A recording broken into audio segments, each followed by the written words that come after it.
Hello friends, my name is Kajal और आप सभी का स्वागत है मेरे चैनल पर। और आज की इस वीडियो में हम डिस्कस करने वाले हैं UPDLED second semester subject math.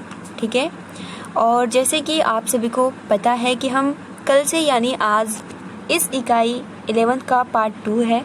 हमने कल डिस्कस किया था कि अवर्गीकृत आंकड़ों की बारंबारता बटन तथा आंकड़ों का आयत चित्र द्वारा प्रदर्शन एवं निष्कर्ष निकालना, जिससे हमने बहुत ही अच्छे से इसके बारे में क्या है क्या नहीं, अवर्गीकृत तथा वर्गीकरण आंकड़ों का बोध, इसमें आपको जानकारी होगी, बारंबारता का ज्ञान होगा और आंकड़ों का आयत चित्र द्वारा प्रदर्शन का बोध तथा आयत चित्र से निष्कर्ष निकालने का ज्ञान प्राप्त होगा।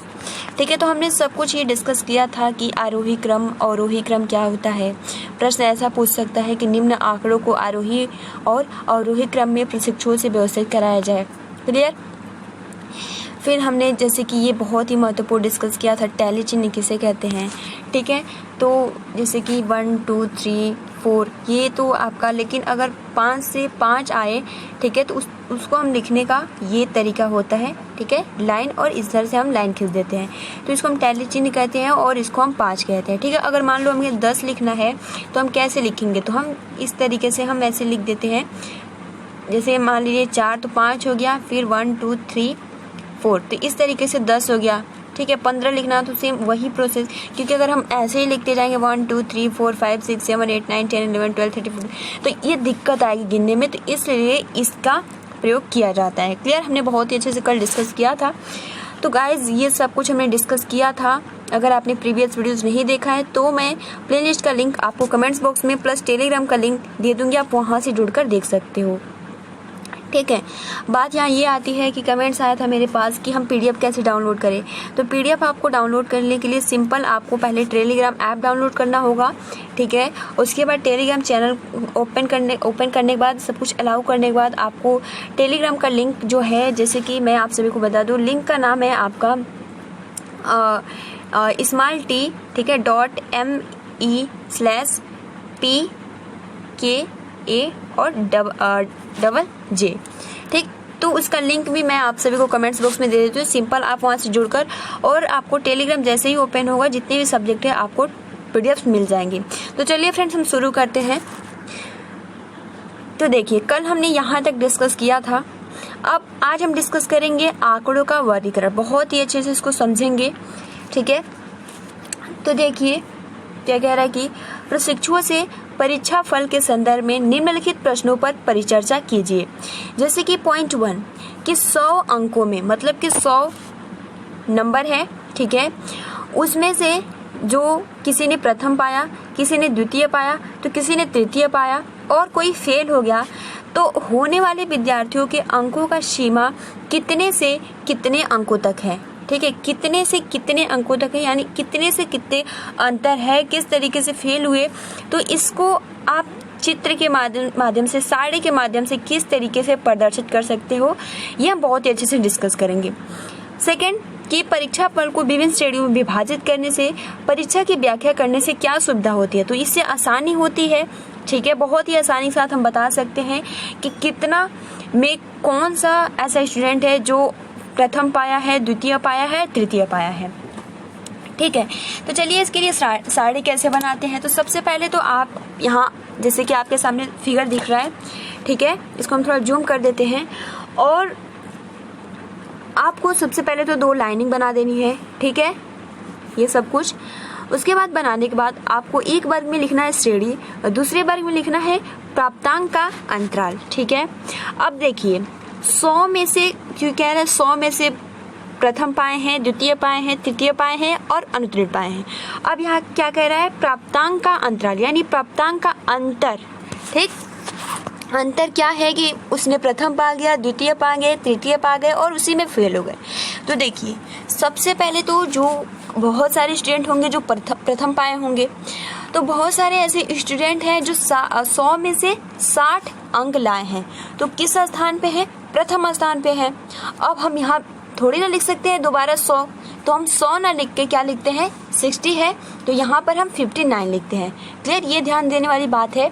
और ये ये 60 पाया है और ये 45 पाया है। अंतर यही है कि इसने 59 नहीं पाया, 60 नहीं पाया। अगर 60 पाया होता तो ये भी प्रथम पाया होता, लेकिन ये 45 पाया है इसलिए ये द्वितीय पाया है। अब यहाँ 45 है तो यहाँ 44 होगा। अब इसने 33 पाया है इसलिए तृतीय स्थान पे है। अब यहाँ 32 होगा और इसने कोई भी अंक यानी पेपर ही नहीं दिया होगा, तो इसकी वजह से ये अनुत्तीर्ण यानी फेल हो गया। तो इस तरीके से हम प्राप्तांक का अंतराल यानी सारणीबद्ध तरीके से बनाते हैं। क्लियर हो गया। अब देखिए कुछ इम्पोर्टेंट नोट्स, अब देखिए इसमें बहुत ही अच्छा दिशा निर्देश दिया है, इसको एक बार अच्छे से बताते हैं। ठीक है, क्या पूरा नियम रहता है। तो जैसे कि आप यहाँ देख सकते हो, फर्स्ट पॉइंट पे कह रहा है कि उपरोक्त सारणी के आधार पर आंकड़ों को 0 से 10, 10 से 20, 20 से 30, 30 से 40, 40 से 50, 50 से 60, 60 से 70, 70 से 80, 80 से 90 और 90 से 100 के वर्गों में विभाजित कराएं। ठीक है, और इन वर्गों में 10 को 0 से 10 वर्ग में न रखकर वर्ग को 10 से 20 में रखते हैं। ठीक, यानी कह रहे सिंपल कि 0 से 10 के बीच में न रखकर 10 से 20 के बीच में रखना है।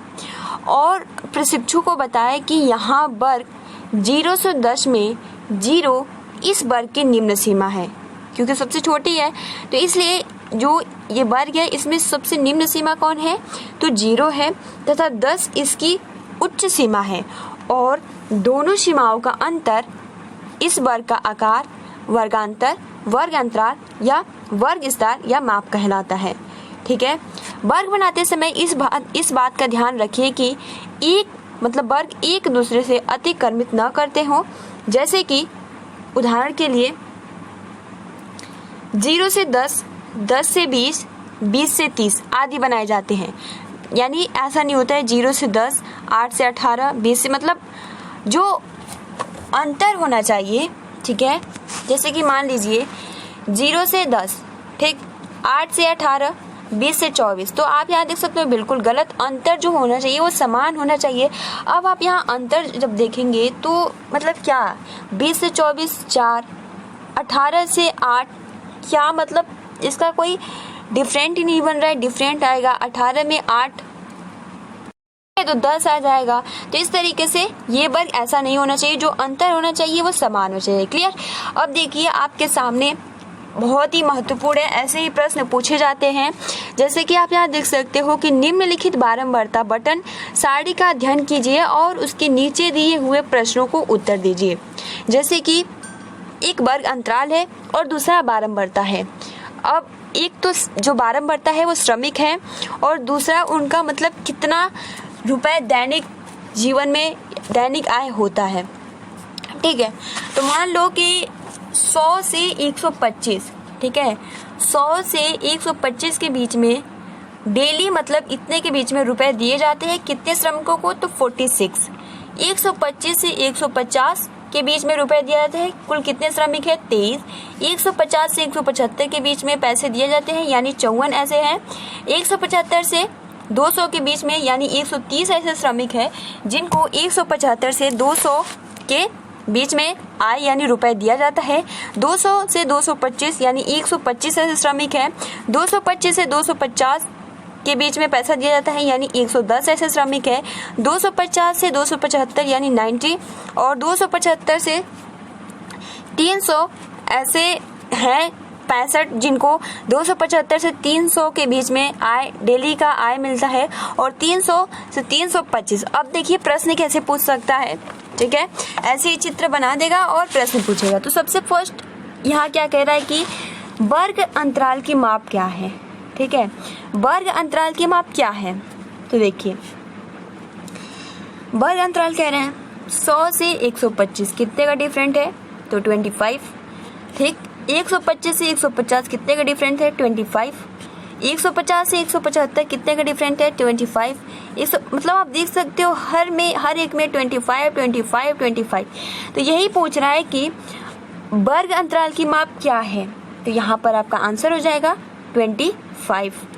दूसरा कह रहा है कि किस वर्ग की बारंबारता सबसे अधिक है, तो बारंबारता सबसे अधिक किस में है ये आपको बताना है।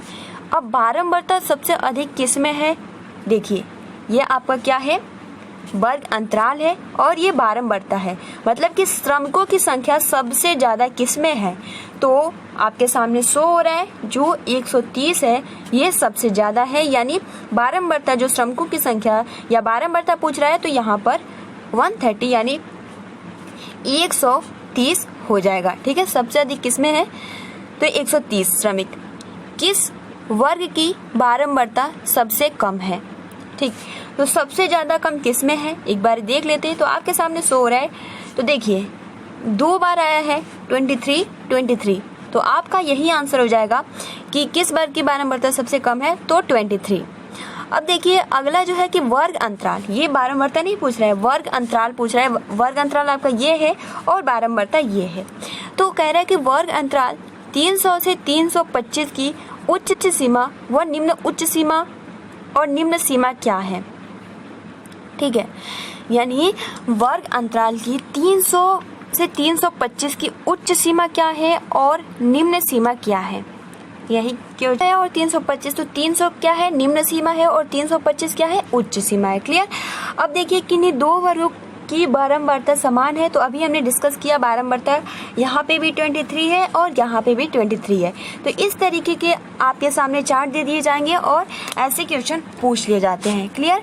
अब देखिए अगला है कि आपका आयत चित्र द्वारा, ठीक है, तो यहाँ कह रहा है कि इसके पूर्व प्रशिक्षु यानी फर्स्ट सेमेस्टर में आपने दंड आरेख, बार आरेख के माध्यम से अवर्गीकृत आंकड़ों के ग्राफ बनाने तथा उनसे निष्कर्ष निकालने की प्रक्रिया से परिचित हो चुके हैं।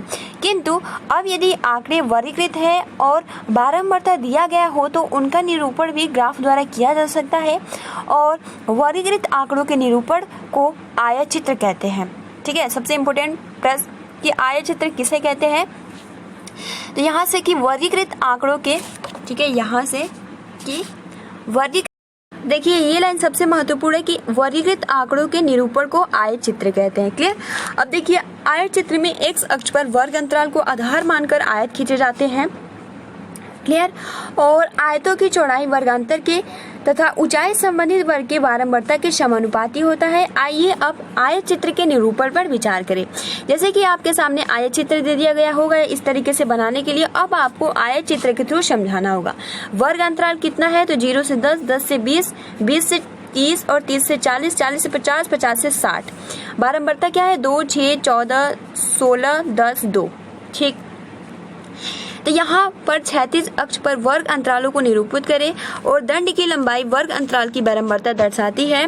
ठीक है, और साथ ही दंडों के बीच में कोई रिक्तता नहीं है क्योंकि वर्ग अंतरालों के बीच कोई रिक्तता नहीं है। ठीक।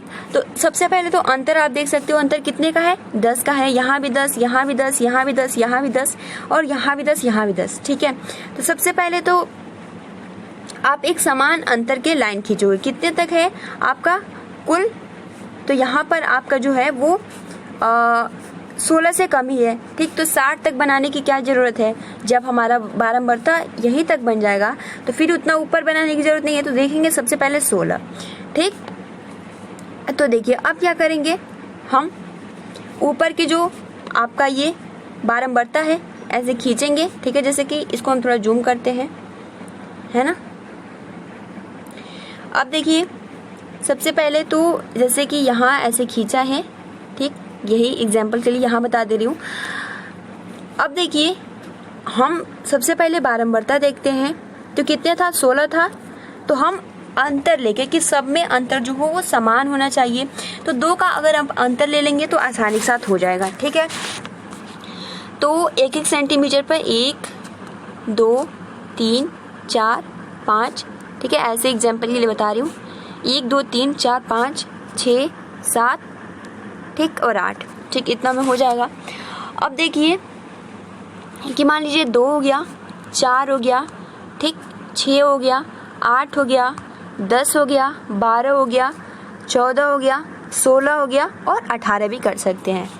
अब देखिए हम वर्ग अंतराल, तो वर्ग अंतराल कितना है आपका, तो यहाँ पे आपका 60 तक था, तो 1, 2, 3, 4, 5, 6। ठीक, 10, इसको हम 0 मान लेते हैं। 10, 20, 30, 40, 50 और 60। अब हम यही अंतर देखते हैं। ठीक है, तो 0 से 10 के बीच में कितनी बारंबारता थी, तो 2 थी, ये हम ध्यान देंगे। फिर आपका 10 से बीच में कितनी बारंबारता थी, तो 6 है, तो हम यहाँ 6 से और यहाँ ऐसे हम ऐसे खींच देते हैं, आपको पता भी है, ठीक है। 20 से 30 के बीच में कितनी बारंबारता थी, तो आप यहाँ देख सकते हो 14 बनाया है, ठीक। तो यहाँ पर आपका 14 बन जाएगा, यहाँ बहुत ही अच्छे से दिख जाएगा, ठीक है। 30 से 40 के बीच में कितना था, तो आपका 16 था। 40 से 50 के बीच में कितना था, तो यहाँ आपका 10 था। और 50 से 60 के बीच में कितना था, तो यहाँ पर आपका ये लाइन हम देखते हैं कहाँ मिल रहा है, तो 2 था, ठीक है। इस तरीके से हम वर्ग अंतराल बनाते हैं और आप बहुत ही, क्योंकि आप पहले भी पढ़ चुके हैं तो आप इसको आसानी से कर सकते हो, ठीक है गाइस। अब देखिए अगला जो है आपका कि नीचे दी गई तालिका को देखकर प्रश्नों का उत्तर दीजिए। जैसे कि आपके सामने तालिका बन गया है, जैसे कि वर्ग, टेली चिन्ह और बारंबारता। मैंने अभी शुरू में बताया था कि इसको हम क्या बोलते हैं, तो 5 बोलते हैं और इसको भी 5 बोलते हैं, ठीक है। तो 5 अगर हम ऐड करेंगे तो 10 हो जाएगा, मतलब कि आपके सामने ये वर्ग हो गया है। अभी क्वेश्चन नीचे होगा, ठीक है। तो 5 से 10 वर्ग और टेली चिन्ह कितना है, आपका 10 है, ठीक है। टेली चिन्ह के थ्रू बताना है। 10 से 15 3, 15 से 20 कितना है, 5 और 3 यानी 13। 20 से 25 आपका 17, 25 से 30 आपका 12, 30 से 35 यानी 4th और 35 से 40 आपका 11th है। अब देखिए प्रश्न कैसे पूछा जा सकता है। प्रश्न ऐसे पूछा जा सकता है, पहला आपका प्रश्न है कि 25 से 30 में निम्न सीमा व उच्च सीमा क्या है, ठीक है। 25 से 30 में, यहाँ 25 से 30 में निम्न सीमा व उच्च सीमा क्या है, तो यहाँ पर आपका 25 से 30 में निम्न सीमा और उच्च सीमा क्या है, तो 25 क्या है, आपका निम्न सीमा है और उच्च सीमा जो है वो 30 है। क्लियर। अगला आपका पॉइंट कह रहा है कि वर्ग 35 और 40 में वर्ग अंतराल क्या है, ठीक है। मतलब कि 35 और 40 में वर्ग अंतराल क्या है, तो खुद ही देखिए 5 है। वर्ग 20 से 25 में कितनी टैली लगी है, 20 से 25 में कितनी टैली लगी है, तो 17, ठीक है। किस वर्ग की बारंबारता 13 है, तो आपका जो ये जो 15 से 20 है वर्ग की बारंबारता पूछ रहे ना, तो यहाँ पे आपका 15 से 20 जो वर्ग है इसमें जो टैली है, जो बारंबारता की संख्या है वो 13 है। क्लियर। अब देखिए अगला है कि किस वर्ग की बारंबारता सबसे अधिक है, तो यहाँ आपका जो 17 है यानी 4th यानी 20 से 25 वर्ग है जिसकी बारंबारता सबसे अधिक है 17 बार, ठीक है। अगला है कि संख्या 20 को वर्ग 15 20 या 20 25 में किस वर्ग में रखा जाए, यानी संख्या 20 को किस में रखा जाए, 15 20 में रखा जाए या 20 से 25 में। तो देखिए अभी आपको समझ में आ जाएगा क्या कह रहा है कि संख्या 20 को किसके बीच में रखा जा सकता है, तो यहाँ पर आपका हो जाएगा कि 20 से 25, क्योंकि 15 और 20, ठीक। तो यहाँ पर आपका 19 और उसके बाद 20, तो ये नहीं होगा, तो यहाँ पे आपका होगा 20 से 25, ठीक। तो संख्या 20 को हम 20 से 25 के वर्ग में रखेंगे। क्लियर हो गया। अब देख तो गाइज आज के लिए इतना ही, आप अपना अच्छे से प्रिपरेशन करते रहिए, ठीक है। और जो भी और भी क्वेश्चन छूट जाते हैं हम कल की वीडियो में डिस्कस करेंगे, क्योंकि टाइम बहुत ज़्यादा हो गया है, ठीक है। तो फिलहाल आज की इस वीडियो में इतना ही, मिलते हैं अगले वीडियो में, तब तक के लिए thanks for watching, take care and best of luck.